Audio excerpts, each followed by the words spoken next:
ಸ್ನೇಹಿತರೆ, ಎಲ್ರಿಗೂ ನಮಸ್ಕಾರ. ನಾನು ಜನನಿ ವತ್ಸಲ, ಕರ್ನಾಟಕ ರಾಷ್ಟ್ರ ಸಮಿತಿ ಪಕ್ಷದ ಯುವ ಘಟಕದ ರಾಜ್ಯಾಧ್ಯಕ್ಷೆ. ಸ್ನೇಹಿತರೆ, ನಮ್ಮ ಬೆಂಗಳೂರಿನಲ್ಲಿ ಎಲ್ಲೇ ಏನೇ ಅನ್ಯಾಯ ಆದ್ರೂ ಸಹ ನೀವು ಎಲ್ಲಿ ಹೋರಾಟ ಮಾಡಬೇಕು? ಫ್ರೀಡಮ್ ಪಾರ್ಕಲ್ಲೇ ಹೋರಾಟ ಮಾಡಬೇಕು. ದೌರ್ಜನ್ಯ ಆಗಲಿ, ಕೊಲೆ ಆಗಲಿ, ಅತ್ಯಾಚಾರಗಳಾಗಲಿ, ಏನೇ ದೌರ್ಜನ್ಯ ಆದ್ರೂ ಸಹ ನೀವು ಫ್ರೀಡಮ್ ಪಾರ್ಕಲ್ಲೇ ಒಂದು ಹೋರಾಟವನ್ನು ಹಮ್ಮಿಕೊಳ್ಬೇಕು ಅನ್ನುವಂತಹದ್ದು ಹೈಕೋರ್ಟ್ ಆದೇಶ ಅನ್ನುವಂಥದ್ದನ್ನ ತೋರಿಸ್ತಾರೆ ಪೊಲೀಸರು. ಆದರೆ ಈ ಒಂದು ಅನ್ವಯ ಯಾಕೆ ಟನಲ್ ರೋಡ್ಗೆ ಹೋರಾಟವನ್ನು ಮಾಡಿದಂತಹ, ಪ್ರತಿಭಟನೆ ಮಾಡಿದಂತಹ ಹೋರಾಟಗಾರರಿಗೆ ಅನ್ವಯ ಆಗಲಿಲ್ಲ? ಯಾಕೆ ಟನಲ್ ರೋಡ್ಗೆ ಸಂಬಂಧಪಟ್ಟಂಗೆ ಫ್ರೀಡಮ್ ಪಾರ್ಕಲ್ಲಿ ಹೋರಾಟ ಮಾಡಬೇಕು? ಆದರೆ ಇವ್ರು ಯಾಕೆ ಲಾಲ್ಬಾಗಲ್ಲಿ ಪರ್ಮಿಷನ್ ಕೊಟ್ಟರು, ಹಾಗೆ ಅವ್ರಿಗೆ ಯಾವುದೇ ರೀತಿಯಾಗಿ ಹೋರಾಟವನ್ನು ಹಮ್ಮಿಕೊಂಡ್ರೂ ಸಹ ಅವರ ಮೇಲೆ ಯಾವುದೇ ಕೇಸ್ ದಾಖಲೆ ಆಗಿಲ್ಲ. ಆದರೆ ಉದ್ದೇಶ ಸರಿ ಇದೆ. ಆದರೆ ಎಲ್ಲೇ ಏನೇ ಅತ್ಯಾಚಾರ ಆಗಲಿ, ದೌರ್ಜನ್ಯ ಆಗಲಿ, ಏನೇ ಒಂದು ಆದ್ರೂ ಸಹ ಹೋರಾಟ ಮಾಡೋಕ್ಕೆ ಫ್ರೀಡಮ್ ಪಾರ್ಕನ್ನೇ ಮಾಡಬೇಕು ಅನ್ನುವಂತಹ ಪೊಲೀಸ್ ತೋರಿಸುವಂತಹ ಹೈಕೋರ್ಟ್ ಆದೇಶವನ್ನು ಯಾಕೆ ಇವರಿಗೆ ತೋರಿಸಿ ಅರೆಸ್ಟ್ ಮಾಡಲಿಲ್ಲ? ಇವ್ರ ಮೇಲೆ ಯಾಕೆ ಕಂಪ್ಲೇಂಟ್ ಕೊಡಲಿಲ್ಲ? ಎಲ್ಲ ಬಂದವರೆಲ್ಲ ಸಿನಿಮಾ ತಾರೆಗಳು ಬಣ್ಣದ ಬಟ್ಟೆ ಹಾಕ್ಕೊಂಡು ಬಂದಿದ್ದಾರೆ ಅನ್ನುವಂತಹ ಕಾರಣದಿಂದಾಗಿ ಅವ್ರಿಗೆ ಯಾವುದೇ ರೀತಿಯಾದ ಕೇಸ್ ದಾಖಲೆ ಮಾಡಲಿಕ್ಕಾಗಲಿಲ್ವಾ? ದಾಖಲೆ ಮಾಡಲಿಲ್ಲ. ಆದರೆ ಸೆಪ್ಟೆಂಬರ್ 30ನೇ ತಾರೀಕು ಮಂಗಳವಾರ ನಮ್ಮ ಕರ್ನಾಟಕ ರಾಷ್ಟ್ರ ಸಮಿತಿ ಪಕ್ಷದ ಮೇಲೆ ಒಂದು ದೌರ್ಜನ್ಯ ಆಗಿದೆ ಅಂತ ಹೋರಾಟವನ್ನು ಹಮ್ಮಿಕೊಂಡಾಗ ಪರ್ಮಿಷನನ್ನು ಕೊಡಲಿಲ್ಲ.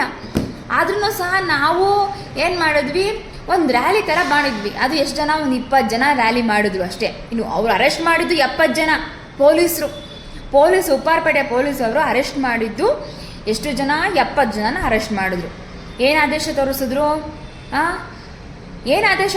ಅವ್ರು ನಮಗೆ ಹೈಕೋರ್ಟಿಂದ ಆದೇಶ ಆಗಿದೆ, ನೀವು ಇಲ್ಲೇ ಹೋರಾಟ ಮಾಡಬೇಕು, ಬೀದಿಯಲ್ಲಿ ಹೋರಾಟ ಮಾಡೋಂಗಿಲ್ಲ, ರ್ಯಾಲಿಯನ್ನು ಮಾಡೋಂಗಿಲ್ಲ, ಘೋಷಣೆಯನ್ನು ಹೋಗಂಗಿಲ್ಲ ಅಂತ 70 ಜನದ ಮೊಬೈಲನ್ನು ಕಸ್ಕೊಂಡಿದ್ದಾರೆ. 70 ಜನದ ಮೊಬೈಲನ್ನು ಕಸ್ಕೊಂಡು ಅದರಲ್ಲಿ ಏನು ಮಾಡಿದ್ದಾರೆ, ಒಂದು ಮೊಬೈಲ್ ನೆಟ್ವರ್ಕು ಸಹ ಇಲ್ದಂಗೆ ಏನೋ ಕೇಸ್ ಮಾಡಿ, ಏನೋ ಒಂದು KRS ಪಕ್ಷದ ಸೈನಿಕರು ಮಾಡಿದ್ದಾರೆ ಅಂತ ಒಂದು ಮೊಬೈಲ್ ನೆಟ್ವರ್ಕ್ ಇಲ್ಲ. ಹೋಗ್ಲಿ ಡೂಪ್ಲಿಕೇಟ್ ಸಿಮ್ ತೊಗೊಳ್ತೀನಿ ಅಂದ್ರೂ ಸಹ ನೆಟ್ವರ್ಕ್ ಇಲ್ಲ. ನಮ್ಮ KRS ಪಕ್ಷದ ಸೈನಿಕರು ಯಾವ ರೀತಿಯಾಗಿರೋರು ಅಂದರೆ, ಬಡವರು ಅದೇ ಒಂದೇ ಒಂದು ಸಿಮ್ಮಲ್ಲಿ ತಮ್ಮ ಬದುಕನ್ನು ಕಟ್ಕೊಂಡಿರೋರು. ಏನು ಅಡುಗೆಗೆ ಸಂಬಂಧಪಟ್ಟಂಗೆ ಸಿಲಿಂಡ್ರ್ ಬುಕ್ ಮಾಡಬೇಕು ಅಂದರೆ ಅದೇ ನಂಬರ್ ಬೇಕು. ಆಮೇಲೆ ಇನ್ನೇನೋ ಅವರ ಒಂದು ಸಣ್ಣ ಪುಟ್ಟ ವ್ಯವಹಾರಗಳಿದೆ. ಊಬರ್ ಓಡಿಸ್ತಾರೆ, ಆಟೋ ಓಡಿಸ್ತಾರೆ, ಆಮೇಲೆ ಟ್ಯಾಕ್ಸಿ ಓಡಿಸ್ತಾರೆ. ಅಂತಹವರು ನಮ್ಮ KRS ಪಕ್ಷದ ಸೈನಿಕರಾಗಿದ್ದಾರೆ.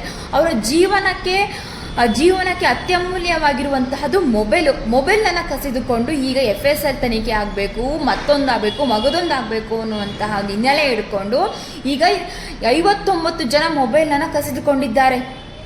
59 ಜನರ ಮೇಲೆ ಕ್ರಿಮಿನಲ್ ಕೇಸನ್ನು ದಾಖಲೆ ಮಾಡಿದ್ದಾರೆ. ಯಾಕೆ ಈ ಟನಲ್ ರೋಡ್ಗೆ ಸಂಬಂಧಪಟ್ಟಂಗೆ ಹೋರಾಟವನ್ನು ಹಮ್ಮಿಕೊಂಡಿದ್ದಂತಹ ಇವರಿಗೆ ಯಾಕೆ ಅನ್ವಯ ಆಗಲಿಲ್ಲ? ಪೊಲೀಸ್ ವ್ಯವಸ್ಥೆ ತೋರಿಸ್ಬೇಕಾಗಿತ್ತಲ್ಲ ಹೈಕೋರ್ಟಲ್ಲಿ, ನೀವೆಲ್ಲ ಏನೇ ದೌರ್ಜನ್ಯ ಆದ್ರೂ ಸಹ ಫ್ರೀಡಮ್ ಪಾರ್ಕಲ್ಲೇ ಮಾಡಬೇಕು ಅಂತ. ಯಾಕೆ ನಾವೆಲ್ಲರೂ KRS ಪಕ್ಷದ ಸೈನಿಕರು ಅಮಾಯಕರು ನಮ್ಮ ಮೇಲೆ ದಬ್ಬಾಳಿಕೆ ದೌರ್ಜನ್ಯ ಮಾಡಿದ್ರಿ? ಏನು KRS ಪಕ್ಷದ ಸೈನಿಕರು ಅವರ ಮನೆಗೆ ಸಂಬಂಧಪಟ್ಟಂಗೆ ಹೋರಾಟ ಮಾಡಲಿಕ್ಕೆ ಬಂದಿದ್ರು. ಈ ನಾಡಿನಲ್ಲಿ, ಈ ಒಂದು ಕರ್ನಾಟಕದ ವ್ಯವಸ್ಥೆಯಲ್ಲಿ ಪೊಲೀಸ್ ವ್ಯವಸ್ಥೆಗಳು ಯಾವ ರೀತಿಯಾಗಿ ಇದೆ, ಭ್ರಷ್ಟ ವ್ಯವಸ್ಥೆ ಹೇಗಿದೆ, ದರ್ಪ ಹೇಗೆ ತೋರಿಸ್ತಾರೆ, ದೌರ್ಜನ್ಯ ಹೇಗೆ ಮಾಡ್ತಾರೆ ಅನ್ನುವಂತಹ ಹಿನ್ನೆಲೆ ಇಟ್ಕೊಂಡು ಮಾಡಿರುವಂತಹ ಒಂದು ಪ್ರೊಟೆಸ್ಟ್. ಯಾಕೆ ಪೊಲೀಸ್ ಇಲಾಖೆಗೆ ಸಂಬಂಧಪಟ್ಟಂಗೆ ಪೊಲೀಸರ ಮೇಲೇ ಹೋರಾಟವನ್ನು ಹಮ್ಮಿಕೊಂಡಿರುವಂತಹ ಕಾರಣದಿಂದಾಗಿ ನೀವು ನಮಗೆ ಏನೋ ಒಂದು ಪರ್ಮಿಷನ್ ಕೊಡಲಿಲ್ಲ. ಆದ್ರೂ ಸಹ ಬರೀ ಒಂದು 20 ಜನ ಬಂದಿರೋದಕ್ಕೆ 59 ಮೊಬೈಲ್ಗಳನ್ನು ಕಸಿದುಕೊಂಡು ಈಗ ನೀವು ದೌರ್ಜನ್ಯ ಮಾಡಿದ್ದೀರಾ, ಕಾನೂನನ್ನು ಉಲ್ಲಂಘನೆ ಮಾಡಿದ್ದೀರಾ. ನೋಡಿ, ಹತ್ತತ್ರ 1 ತಿಂಗಳಾಯಿತು ಮೊಬೈಲು ಅವ್ರು ಕಸಿದುಕೊಂಡು. ಈಗ ಆರ್ಡ್ರ್ ಮಾಡಿದ್ದಾರೆ, ಕೊಡಂಗಿಲ್ಲ ಅನ್ನುವಂತಹ ಹಿನ್ನೆಲೆಯಿಂದ ಆರ್ಡ್ರ್ ಮಾಡಿಸಿದ್ದೀರಾ. ಎಷ್ಟರ ಮಟ್ಟಿಗೆ ದೌರ್ಜನ್ಯ ಆಗಿದೆ ಪೊಲೀಸರಿಂದ ಅಂದರೆ, ನಮ್ಮ KRS ಪಕ್ಷದ ಸೈನಿಕರ ಮೇಲೆ ಮೊಬೈಲನ್ನು ಕಸಿದುಕೊಂಡು ಈಗ ಅವರ ಮಕ್ಕಳನ್ನು ಸೇರಿಸಲಿಕ್ಕೆ ಮೊಬೈಲಿನ ಅವಶ್ಯಕತೆ, ಅವರ ನಂಬರ್ನ ಅವಶ್ಯಕತೆ ಇದೆ. ಒಂದು ಗ್ಯಾಸ್ ಬುಕ್ ಮಾಡಬೇಕು ಅಂದರೆ ಆ ನಂಬರ್ನ ಅವಶ್ಯಕತೆ ಇದೆ. ಅವ್ರಿಗೇನಾದರೂ ಒಂದು ಡಾಕ್ಯುಮೆಂಟ್ಸ್ ತೆಗಿಬೇಕು ಅನ್ನೋ ಅವಶ್ಯಕತೆ ಇದೆ. ಪ್ರತಿಯೊಂದು ಡಾಕ್ಯುಮೆಂಟ್ಸ್ ಸಹ ಆ ಮೊಬೈಲಲ್ಲಿ ಇದೆ. ಯಾವ ಕಾನೂನಿನ ಅಡಿಯಲ್ಲಿ ಹೋರಾಟಗಾರರ ಮೊಬೈಲನ್ನು ಕಸಿದುಕೊಳ್ಳಬೇಕು ಅನ್ನುವಂಥದ್ದು ಉಲ್ಲೇಖ ಆಗಿದೆ? ತೋರಿಸಿ. ಯಾವುದೂ ಇಲ್ಲ. ಏನು ಪ್ರತಿ ಹೋರಾಟಗಾರರ ಮೊಬೈಲನ್ನು ಕಸಿದುಕೊಳ್ಬೇಕು ಅನ್ನುವಂತಹ ಏನಾದರೂ ನಿಯಮಗಳನ್ನ ತಂದಿದ್ದೀರಾ? ಜಾರಿಗೆ ಇದೆಯಾ? ಅದಿಲ್ಲ. ಆ ಜಾರಿಗೆ ಆಗಿದೆ. ಟನಲ್ ರೋಡ್ಗೆ ಸಂಬಂಧಪಟ್ಟಂಗೆ ಲಾಲ್ಬಾಗಲ್ಲಿ ಹೋರಾಟ ಮಾಡಿದ ಪ್ರತಿಯೊಬ್ಬರು ಮೊಬೈಲನ್ನು ಕಸಿದುಕೊಳ್ಬೇಕು, ಹಾಗೆ ಅವರ ಮೇಲೆ ಒಂದು ಕೇಸ್ನ ಬುಕ್ ಮಾಡಿ. ನೀವು ಯಾವ ಒಂದು ಕಾನೂನಿನ ಅಡಿಯಲ್ಲಿ ಇಲ್ಲಿ ಪರ್ಮಿಷನ್ನ ಯಾರು ಕೊಟ್ಟಿದ್ದಾರೆ, ಈ ಪರ್ಮಿಷನ್ ಇಲ್ಲದೆ ನೀವು ಹೋರಾಟವನ್ನು ಹಮ್ಮಿಕೊಂಡಿದ್ದೀರಾ, ನಿಮ್ಮ ಮೇಲೆ ಕೇಸ್ನ ದಾಖಲೆ ಮಾಡ್ತೀವಿ ಅಂತ ನೋಟಿಸ್ ಕಳಿಸಿ. ಅದು ಆಗಲ್ಲ. ಯಾಕೆ? ಅದೇ ಯಾಕೆ ಆಗಲ್ಲ ನಿಮಗೆ? ಇನ್ನು KRS ಪಕ್ಷದ ಸೈನಿಕರು ಬಿಟ್ಟು ಬಿದ್ದಿದ್ದಾರೆ ಅಂತನಾ? KRS ಪಕ್ಷದ ಸೈನಿಕರು ಮಾತಾಡಲ್ಲ ಅಂತನಾ? ಖಂಡಿತವಾಗ್ಲೂ ಮಾತಾಡ್ತಾರೆ, ಖಂಡಿತವಾಗ್ಲೂ ಹೋರಾಟವನ್ನು ಮಾಡ್ತಾರೆ. ಯಾಕೆ ಅಂದರೆ ನಾವು ಕಾನೂನಿಗೆ ಗೌರವ ಕೊಡ್ತಾ ಇದ್ದೀವಿ, ಕಾನೂನಿನ ಅಡಿಯಲ್ಲಿ ನಾವು ನಮ್ಮ ಹೆಜ್ಜೆಗಳನ್ನು ಇಡ್ತಾ ಇದ್ದೀವಿ. ಆ ಒಂದು ದೃಷ್ಟಿಯಿಂದ 59 ಜನದ ಸೈನಿಕರು ಸುಮ್ಮನೆ ಇದ್ದಾರೆ. ಇಲ್ಲ ಅಂದಿದ್ರೆ ಯಾವ ವ್ಯವಸ್ಥೆಗಳೇ ಅಂದರೆ ಅವ್ರ ಮುಂದಿನ ಹೆಜ್ಜೆ ಒಂದು ಕ್ರಾಂತಿ ಆಗ್ತಾ ಇತ್ತು. ಟನಲ್ ರೋಡಿಗೆ ಸಂಬಂಧಪಟ್ಟಂಗೆ ಯಾರೂ ಸಹ ಹೋರಾಟ ಮಾಡೋರ ಮೇಲೆ ಯಾವುದೇ ರೀತಿ ಕೇಸ್ನ ದಾಖಲೆ ಮಾಡಲಿಲ್ವಲ್ಲ. ನೀವು ಎಷ್ಟರ ಮಟ್ಟಿಗೆ ಪೊಲೀಸರು ತಾರತಮ್ಯ ಮಾಡ್ತಾ ಇದ್ದೀರಾ? ತಾರತಮ್ಯ ಮಾಡ್ತಿದ್ದೀರಾ. ಇಲ್ಲಿ ಅವರಿಗೊಂದು ವ್ಯವಸ್ಥೆಗಳು, ಕಾನೂನು ವ್ಯವಸ್ಥೆ ಮಾಡ್ತಿದ್ದೀರಾ, ಇಲ್ಲಿ KRS ಪಕ್ಷದ ಸೈನಿಕರ ಮೇಲೆ ವ್ಯವಸ್ಥೆ ಮಾಡಿ. KRS ಪಕ್ಷದ ಸೈನಿಕರು ಪೊಲೀಸರು ಮಾಡ್ತಿರುವಂತಹ ದೌರ್ಜನ್ಯ, ಭ್ರಷ್ಟಾಚಾರ ವ್ಯವಸ್ಥೆಗಳು, ಹಲ್ಲೆ ಮಾಡ್ತಿರುವಂತಹದ್ದು ಯಾವ ರೀತಿಯಾಗಿದೆ ಅನ್ನೋದನ್ನ ಬಿಡಿಯಾಗಿ ಹೇಳ್ತಾ ಇದ್ದೀವಲ್ಲ. ಅದಕ್ಕೆ ನಿಮಗೆ ನಮ್ಮ KRS ಪಕ್ಷದ ಸೈನಿಕರು ಒಂದು ಪರ್ಮಿಷನ್ ಕೇಳಕ್ಕೆ ಹೋದ್ರೂ ಸಹ ಅವ್ರ ಮೇಲೆ ಕೇಸ್ನ ದಾಖಲೆ ಮಾಡ್ತಾ ಇದ್ದಾರೆ. ಇದು ವ್ಯವಸ್ಥೆ ಇದೆ. ನಮ್ಮ ಕರ್ನಾಟಕದ ನಾಡಿನ ಜನ ಅರ್ಥ ಮಾಡ್ಕೋಬೇಕಾಗಿದೆ. ನಮ್ಮ KRS ಪಕ್ಷದ ಸೈನಿಕರು ಕಾನೂನಿನ ಅಡಿಯಲ್ಲಿ ಕೆಲಸ ಮಾಡ್ತಿದ್ರೂ ಸಹ ನಮ್ಮ ಮೇಲೆ ಸುಳ್ಳು ಕೇಸನ್ನು, ಸುಳ್ಳು ದಾಖಲೆಗಳನ್ನು ಸೃಷ್ಟಿ ಮಾಡಿ ಕೇಸ್ನ ಬುಕ್ ಮಾಡ್ತಿರುವಂತಹದ್ದು ಜನಸಾಮಾನ್ಯರಿಗೆ ತೋರಿಸ್ತಾ ಇದ್ದೀವಿ. ಈ ವ್ಯವಸ್ಥೆ ಇದೆ, ಹೀಗಿದೆ. ಆದರೆ ಟನಲ್ ರೋಡ್ ಸಂಬಂಧಪಟ್ಟಂಗೆ ನೀವು ಪ್ರೊಟೆಸ್ಟ್ ಮಾಡಿದವರಿಗೆ ಯಾವುದೇ ರೀತಿಯಾದಂತಹ ನೋಟಿಸನ್ನು ಕಳಿಸಿಲ್ಲ, ಅವ್ರ ಮೇಲೆ ಕೇಸು ಬುಕ್ ಮಾಡಿಲ್ಲ, ಏನೂ ಮಾಡಿಲ್ಲ. ಆರಾಮಾಗಿ ಅವರಿದ್ದಾರೆ. ಯಾಕೆ? KRS ಪಕ್ಷದ ಸೈನಿಕರು ಇನ್ನೂ ಪ್ರೊಟೆಸ್ಟ್ಗೆ ಹೋಗಿಲ್ಲ ಸ್ವಾಮಿ, ಪ್ರೊಟೆಸ್ಟ್ಗೆ ಹೋಗಿಲ್ಲ. ಅಲ್ಲಿನ ನೋಡಿದ್ರೆ ಇನ್ನೂ ಒಂದು 20 ಜನ ಬರ್ತಾ ಇದ್ದಾರೆ. 20 ಜನ ನಡ್ಕೊಂಡು ಬರ್ತಿರೋರನ್ನು ಬಿಟ್ಟಿಲ್ಲ, ಸೈಕಲಲ್ಲಿ ಹೋಗ್ತಿರೋರ್ನು ಬಿಟ್ಟಿಲ್ಲ, ಗಾಡಿಯಲ್ಲಿ ಹೋಗ್ತಿರೋರ್ನು ಬಿಟ್ಟಿಲ್ಲ, ಯಾರನ್ನೂ ಬಿಟ್ಟಿಲ್ಲ. ಕರ್ಕೊಂಡು ಹೋಗ್ಬಿಟ್ಟು 70 ಜನನ ಅರೆಸ್ಟ್ ಮಾಡಿ ಯಾವ ರೀತಿಯಾಗಿ ಒಂದು ಖೈದಿಯನ್ನು ಅರೆಸ್ಟ್ ಮಾಡುವಂಥದ್ದಿದೆಯಾ ಆ ರೀತಿಯಾಗಿ ಎಲ್ಲರ ಹತ್ರನೂ ಸಹ ಸಹಿಯನ್ನು ಹಾಕಿಸ್ಕೊಂಡಿದ್ದೀರಾ. ಕಾನೂನಿಗೆ ಇನ್ನು ಯಾವ ರೀತಿಯಾಗಿ ಅಂದರೆ ಕಳ್ಳರು ನಾವಂತ ಅಲ್ಲ, ಪೊಲೀಸ್ ವ್ಯವಸ್ಥೆಗಳು ಆ ರೀತಿಯಾಗಿ ಮಾಡಿದೆ. ಏನು ಹೇಳ್ತಾ ಇದ್ದಾರೆ ಕೆಲವರೆಲ್ಲ, ಸಿಂಗಮ್ಗಳು KRS ಪಕ್ಷವನ್ನು ತುಳಿದಾಕ್ಬಿಡ್ತೀವಿ, KRS ಪಕ್ಷದ ಸೈನಿಕರನ್ನು ಎಲ್ಲೂ ಸಹ ಇರಂಗೆ ಮಾಡಲ್ಲ, KRS ಪಕ್ಷ ಸೈನಿಕರಿಗೆ ಯಾರು ಸೇರ್ಕೊತಾರೆ ನೋಡೋಣ, ಎದುರಿಸ್ಬಿಡ್ತೀವಿ, ನಿಮ್ಮ ಮೇಲೆ ಕೇಸ್ ಹಾಕ್ತೀವಿ ಅನ್ನೋಂತಹ ಹಿನ್ನೆಲೆಯಿಂದ ಕೇಸ್ ಹಾಕಿರುವಂತಹದ್ದು. ಯಾಕೆ ಸ್ವಾಮಿ? ಟನಲ್ ರೋಡ್ಗೆ ಸಂಬಂಧಪಟ್ಟಂಗೆ ಯಾಕೆ ಅವರೆಲ್ಲ ಏನು ಬಣ್ಣಗೆ ಕಲ್ಕಲರಾಗಿ ಬಟ್ಟೆ ಹಾಕೊಂಡ್ಬಂದಿದ್ದಾರೆ, ಎಲ್ಲ ಸಿನಿಮಾ ತಾರೆಗಳು ಅನ್ನುವಂಥ ಹಿನ್ನೆಲೆಯಿಂದ ಅವ್ರಿಗೆ ಹಾಕ್ರಿ. ನಿಮ್ಮ ತಾಕತ್ತು ದಮ್ಮು ಅಂತ ಇದ್ದಿದ್ರೆ ಈ ಟನಲ್ ರೋಡ್ಗೆ ಸಂಬಂಧಪಟ್ಟಂಗೆ ಲಾಲ್ಬಾಗ್ ಯಾವ ಲಿಮಿಟೇಷನಲ್ಲಿ ಬರುತ್ತೆ, ಪೊಲೀಸರು ಅಷ್ಟೂ ಜನ ಹೋರಾಟಗಾರರ ಮೇಲೆ ಕೇಸ್ ಹಾಕಲೇಬೇಕು ನೀವು. ಯಾಕೆ? ಫ್ರೀಡಮ್ ಪಾರ್ಕಲ್ಲಿ ನಾವು ಕಾನೂನಾತ್ಮಕವಾಗಿ ಫ್ರೀಡಮ್ ಪಾರ್ಕಲ್ಲಿ ಹೋರಾಟ ಮಾಡದಿರೋರಿಗೆ ನೀವು ಇಷ್ಟರ ಮಟ್ಟಿಗೆ ನೀವು ಕೇಸ್ನ ದಾಖಲೆ ಮಾಡಿ ಎಲ್ಲರ ಒಂದು ಏನು ಹೇಳ್ತಾ ಇದ್ದಾರೆ ಅಂದರೆ, ಒಬ್ಬ ಪೊಲೀಸು ಕಾನೂನಿನ ವ್ಯವಸ್ಥೆಯಲ್ಲಿ ಇದ್ದೂ ಸಹ ಸಂವಿಧಾನವನ್ನು ಓದ್ಕೊಂಡು ಸಹ ಒಬ್ರು ಹೇಳ್ತಾರೆ, ನಮ್ಮ KRS ಪಕ್ಷದ ಮಹಿಳಾ ಸೈನಿಕರಿಗೆ ಹೇಳ್ತಾರೆ, ನೀವು ಮೊಬೈಲ್ ಕೊಡಲಿಲ್ಲ ಅಂದರೆ ಬಟ್ಟೆ ಬಿಚ್ಚಿಸಿ ನಿಮ್ಮನ್ನು ಮೊಬೈಲ್ ಎತ್ಕೊಂಡು ಹೋಗುವಂತಹದ್ದು ನಮಗೆ ಗೊತ್ತಿದೆ ಅಂತ ನಮ್ಮ ಮಹಿಳಾ ಸೈನಿಕರ ಮೇಲೆ ಹೇಳಿದ್ದಾರೆ. ಒಬ್ಬ ಪೊಲೀಸ್ ಅಧಿಕಾರಿ ಸಿಂಗಮ್ ಅನ್ನುವಂತಹವರು. ಏನ್ರಿ ಇದು ವ್ಯವಸ್ಥೆಗಳು? ಹೆಣ್ಣು ಮಕ್ಕಳಿಗೆ ರಕ್ಷಣೆ ಕೊಡಬೇಕು, ಹೆಣ್ಣು ಮಕ್ಕಳಿನ ಗೌರವ ಕಾಣಬೇಕು ಅನ್ನುವಂತಹದ್ದು ಸಂವಿಧಾನದ ಅಡಿ, ಕಾನೂನಿನ ಅಡಿ ಇದೆ. ಯಾವ ನಾಲಿಗೆಯಿಂದ ಆ ಮಾತನ್ನು ಹೇಳಿದ್ದೀರಾ ನೀವೇ ಯೋಚನೆ ಮಾಡ್ಕೊಳ್ಳಿ. ನೋಡಿ, ಇವತ್ತು ನೀವು ಆ ಮಹಿಳೆಯರಿಗೆ ಅವ್ರು ಇವತ್ತಿನವರೆಗೂ ಸಹ ನೊಂದ್ಕೊತಾರೆ. ಈ ರೀತಿಯಾಗಿ ಹೇಳಬೇಕಾ?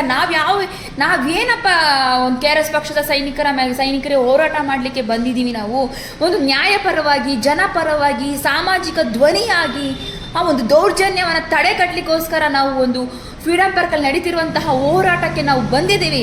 ಮಹಿಳೆಯರು ಬಂದಿದ್ದಾರೆ.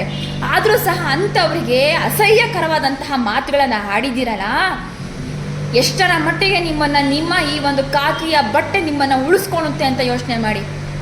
ಅಗೌರವಾಗಿ ಮಾಡಿದ್ವಿ. ಕಾನೂನು ನಾವು ಪೊಲೀಸ್ ವ್ಯವಸ್ಥೆಗಳಲ್ಲಿ ಇದ್ದೀವಿ, ನೀವು ಪೊಲೀಸರೇ ಆಯಿತಾ. ನೀವು ಒಂದು ಮನುಷ್ಯತ್ವ ಮಾನವೀಯತೆ ಅನ್ನೋದನ್ನ ನಿಮ್ಗಿರಬೇಕಾಗಿತ್ತು. ನಾನು KRS ಪಕ್ಷದಿಂದ ಸೈನಿಕರಾಗಿ ನಾನು ಹೇಳ್ತಾ ಇದ್ದೀನಿ, ಈ ಒಂದು ಫ್ರೀಡಮ್ ಪಾರ್ಕಲ್ಲಿ ನಮ್ಮನ್ನು ಅರೆಸ್ಟ್ ಮಾಡಿದಾರಲ್ಲ, ಅದು ಅಮಾನವೀಯವಾಗಿ ನಮ್ಮನ್ನು ನಡೆಸ್ಕೊಂಡ್ರು. ಖಂಡಿತವಾಗ್ಲೂ ನಡೆಸ್ಕೊಂಡು ಹೋಗ್ತಾ ಅಮಾನವೀಯವಾಗಿ ನಡೆಸ್ಕೊಂಡ್ರು. ನಮ್ಮ ಮೊಬೈಲನ್ನು ಕಸಿದುಕೊಳ್ಳುವಂತಹದ್ದು ಯಾವ ಕಾನೂನು ಅಡಿ ವ್ಯವಸ್ಥೆಗಳಲ್ಲಿತ್ತು? ಎಲ್ಲ ಸಾಮಾಜಿಕ ಹೋರಾಟಗಾರರಿಗೂ ಸಹ ಹೀಗೆ ಆಗಿತ್ತಾ? ಪೊಲೀಸರೇ ಹೊಸ ಕಾನೂನುಗಳ ವ್ಯವಸ್ಥೆಗಳನ್ನು ತೆಗೆದುಕೊಂಡು ಬರ್ತೀವಿ. FSLಗೆಲ್ಲ ಕಳಿಸ್ತಾ ಇದ್ದಾರಂತೆ ನಮ್ಮ ಮೊಬೈಲ್ಗಳನ್ನೆಲ್ಲ. ಯಾವ ಕಾನೂನಲ್ಲಿ ಇದೆಯಪ್ಪ? ಈಗ ನೂರಾರು ಪ್ರೊಟೆಸ್ಟ್ಗಳು ಫ್ರೀಡಮ್ ಪಾರ್ಕಲ್ಲಿ ನಡೆಯುತ್ತೆ. ಪ್ರತಿಯೊಬ್ಬರದೂ ಹಿಂಗೆ ಮಾಡುತ್ತಾ? ಪ್ರತಿಯೊಬ್ಬರೂ ಸಹ ಮೊಬೈಲ್ಗಳನ್ನು ಕಸಿದುಕೊಂಡು ಬಟ್ಟೆ ಬಿಚ್ಚಿ ಕೊಡಲಿಲ್ಲ ಅಂದರೆ ಬಟ್ಟೆ ಬಿಚ್ಚಿಸ್ಬಿಟ್ಟು ಮೊಬೈಲ್ ಎತ್ಕೊಂಡು ಹೋಗುವಂಥ ತಾಕತ್ತು ದಮ್ಮು ನಮಗಿದೆ ಅಂತ ಹೇಳ್ತಾರಲ್ಲ.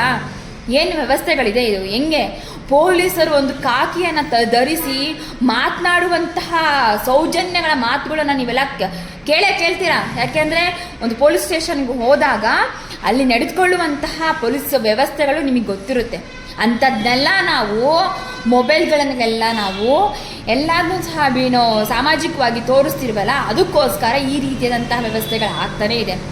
ನಮ್ಮ KRS ಪಕ್ಷದ ಸೈನಿಕರನ್ನು ನೀವು ಎಷ್ಟರ ಮಟ್ಟಿಗೆ ತಡಿಬೋದು, ಏನೆಲ್ಲ ತಿಪ್ಪರ್ಲೆಕ್ಕ ಹಾಕಿದ್ರೂ ಸಹ ನಾವು ಖಂಡಿತವಾಗ್ಲೂ ಚಿಗುರ್ಕೊಂತಾ ಇರ್ತೀವಿ. ನೀವು ಎಷ್ಟು ಮುಡುಕ್ತೀರ ನಮ್ಮನ್ನು, ಅಷ್ಟೇ ನಾವು ಚಿಗುರ್ಕೊಂತೀವಿ. ಇವತ್ತು ಉಪ್ಪಾರಪೇಟೆ ಪೊಲೀಸ್ ವ್ಯವಸ್ಥೆಗಳು ಕೆಲವರೆಲ್ಲ ಹಾಕಿದ್ದೀರ. ಒಂದು ಮಾನವೀಯತೆಯಿಂದ ಇರಬೇಕು ಸ್ವಾಮಿ. ನಾವೇ ಮಾಡಬಾರ್ದು ಹೋರಾಟಗಳನ್ನೆಲ್ಲ ಮಾಡ್ತಾಯಿಲ್ಲ. ನೂರಾರು ಹೋರಾಟಗಳನ್ನು KRS ಪಕ್ಷ ಸೈನಿಕರು ಮಾಡಿದ್ದಾರೆ. ಯಾವತ್ತೂ ಮಾಡಿದಿರುವಂಥ ಕಾನೂನು ವ್ಯವಸ್ಥೆಗಳು ಉಪ್ಪಾರಪೇಟೆ ಏನೋ ಒಂದು ಹೋರಾಟದಲ್ಲಿ ಆಗಿದೆ. ನಾನು ಕೊನೆಯದಾಗಿ ಏನು ಹೇಳ್ತಾ ಇದ್ದೀನಿ ಅಂದರೆ, ನೀವು ಎಲ್ಲೇ ದೌರ್ಜನ್ಯ ಏನೇ ಆದ್ರೂ ಸಹ ಫ್ರೀಡಮ್ ಪಾರ್ಕಲ್ಲೇ ಮಾಡಬೇಕು ಅನ್ನುವಂತಹ ವ್ಯವಸ್ಥೆಗಳು ಹೈಕೋರ್ಟ್ ಆದೇಶವನ್ನು ಇಟ್ಕೊಂಡಿದ್ದೀರಲ್ಲ, ನೀವು ಮೊನ್ನೆ ನಡೆದಂತಹ ಟನಲ್ ರೋಡ್ಗೆ ಸಂಬಂಧಪಟ್ಟಂಗೆ ಯಾಕೆ ನೀವು ಅವರ ಮೇಲೆ ಕೇಸನ್ನು ದಾಖಲೆ ಮಾಡ್ತಿಲ್ಲ? ಇಲ್ಲೇ ನೋಡ್ತಾ ಇದ್ದೀರಾ ನೀವೆಷ್ಟು ಹಣವನ್ನು ತೆಗೆದುಕೊಂಡಿದ್ದೀರಾ ಅನ್ನುವಂತಹದ್ದು. ಇದೇ ವ್ಯವಸ್ಥೆ ಆಗ್ತಿದೆ. KRS ಪಕ್ಷದ ಸೈನಿಕರನ್ನು ಎಂದೂ ಸಹ ನೀವು ಮುಟುಕಕ್ಕೆ ಆಗಲ್ಲ. ಅದಕ್ಕೋಸ್ಕರ ನೀವು ಮೊಬೈಲ್ಗಳನ್ನ ಕಿತ್ಕೊಂಡು ಈ ರೀತಿಯಾದಂತಹ ಅಸಹ್ಯಕರವಾದಂತಹ ಚಟುವಟಿಕೆಗಳನ್ನು ನಡೆಸ್ತಾ ಇದ್ದೀರಾ. ಇದು ನೋಡಿ, ನೀವಾಗೆ ಮೊಬೈಲ್ಗಳನ್ನು ಕಾನೂನಾತ್ಮಕವಾಗಿ ಕೊಟ್ಟರೆ ಸರಿ, ಇಲ್ಲ ಅಂದರೆ ಅದು ಇನ್ನೂ ಬೇರೆ ರೀತಿಯಾಗಿ ಕಾನೂನಾತ್ಮಕವಾಗಿ ನಾವು ಹೋರಾಟವನ್ನು ಹಮ್ಮಿಕೊಳ್ತೀವಿ. ಖಂಡಿತವಾಗ್ಲೂ ಸಹ ಕಾನೂನನ್ನು ಉಲ್ಲಂಘನೆ ಮಾಡಿ ನೀವು ಅಮಾಯಕರ ಮೊಬೈಲ್ಗಳನ್ನು ಹೋರಾಟಕ್ಕೆ ಬಂದಿರುವಂತಹ, ಇನ್ನು ಹೋರಾಟವೇ ಮಾಡದಿರುವಂತಹ ಅಮಾಯಕರ ಮಹಿಳೆಯರ ಮೇಲೆ ದೌರ್ಜನ್ಯ ಅಸಹ್ಯಕರವಾದಂತಹ ಮಾತುಗಳನ್ನು ಆಡಿ ನೀವು ಮೊಬೈಲ್ಗಳನ್ನು ಕಿತ್ಕೊಂಡಿದ್ದೀರಾ. ಅದು ಸಹ ಎಲ್ಲ ವಿಡಿಯೋಗಳೆಲ್ಲ ಆಗಿದೆ. ಒಂದು ಮಾನವೀಯತೆಯಿಂದ ಉಳಿಸ್ಕೊಂಡು ಹೋಗಿ ವ್ಯವಸ್ಥೆಗಳು ನಿಜವಾಗ್ಲೂ ಜನಸ್ನೇಹಿ ಪೊಲೀಸರು, ಮನೆ ಪೊಲೀಸ್ ಅಂತ ಹೇಳುತ್ತೆ.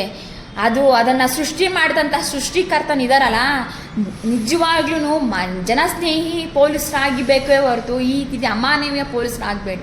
ಎಲ್ಲರಿಗೂ ಒಂದೇ ಕಾನೂನು ವ್ಯವಸ್ಥೆಗಳೇ ಮಾಡಿ. ನಿಮಗೆ ತಾಕತ್ತು ದಮ್ಮು ಅಂದರೆ ಟನಲ್ ರೋಡ್ಗೆ ಸಂಬಂಧಪಟ್ಟಂತಹ ಎಲ್ಲ ಹೋರಾಟಗಾರರ ಮೇಲೆ ನೀವು ಖಂಡಿತವಾಗ್ಲೂ ಸಹ ಕೇಸ್ನ ಬುಕ್ ಮಾಡಲೇಬೇಕು. ಯಾಕೆ ಹೇಳಿ, ಅವರು ಎಲ್ಲೇ ಅನ್ಯಾಯ ಆದ್ರೂ ಸಹ ಫ್ರೀಡಮ್ ಪಾರ್ಕಲ್ಲಿ ಮಾಡಬೇಕು ಅಂದವರು ಇಲ್ಲೇ ಎಲ್ಲ TV ವ್ಯವಸ್ಥೆಗಳಲ್ಲಿ ಇದೆ, ನೋಡ್ತಾನೆ ಇದ್ದೀರಾ. ಅದನ್ನು ಟನಲ್ ರೋಡ್ಗೆ ಸಂಬಂಧಪಟ್ಟಂಗೆ ನೀವು ಕೇಸ್ನ ಬುಕ್ ಮಾಡಿ, ಅವಾಗ ನಿಮ್ಮನ್ನು ಒಪ್ಕೋಬೇಕಾಗುತ್ತೆ ನಾವು. ನೀವು ಎಲ್ಲರಿಗೂ ಸರಿಯಾದ ಕಾನೂನು ವ್ಯವಸ್ಥೆಗಳಲ್ಲೇ ನಡೆಸ್ಕೊತಾ ಇದ್ದೀರಾ ಅಂತ ಸಾಧ್ಯನೇ ಆಗಲ್ಲ.